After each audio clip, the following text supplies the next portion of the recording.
Through epigenetics, we are finding out that things like trauma, smoking cigarettes, can leave a chemical mark on a person's genes that can then be passed down for up to 6 to 7 generations. And ironically, the more that epigenetics is being studied, the more that we're finding out that bad genes are being carried. This right here, basically epigenetics is like anything from your parents that got like embedded DNA wise into you. So you could get your depression from your mom, like that unexplained depression, or for example, like your black people's innate fear of water could have been like ancestral fears from like slaves jumping overboard and shit. When we look at multi-generational trauma, we're looking at people who are maybe victims of natural disasters and their families and their children and generations of folks who have experienced war.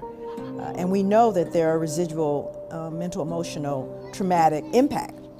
And what I did was I started to look at the African American experience, starting with slavery, as a real clear, long enduring trauma. I started to see that there were clear connections between that survival behavior and contemporary living in African American experience. I started to see common behaviors that I took for granted as, well, cultural. There's adaptive behaviors, survival behaviors. Well, what are they?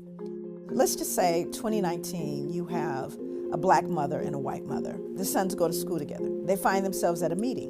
The black mother leans over to the white mother and says, I just wanted to mention to you that I noticed that your son is really doing quite well. And the white mother's response is, oh, thank you. She begins to go on and on about he won the science fair, his uncle's an astronaut. She's just oozing. She realizes the black mother's son is actually excelling her son. And she says, well, wait a minute. Your son's the one that's really coming along. And the black mother responds, oh my God, he's a handful, but oh, he just works my nerves. Now, when I'm working with African American people, it doesn't matter what the audience is. It doesn't matter what class.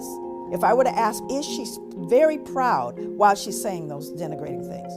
And everybody laughs and goes, of course. There's a secret. Because everybody black knows that even though the black mother is going, oh my God, she's really proud. So now let's roll that scene back 300 years. And let's say this black mother is working in the fields and a white slave owner comes through and says, wow, that boy is really coming along. What is she gonna say?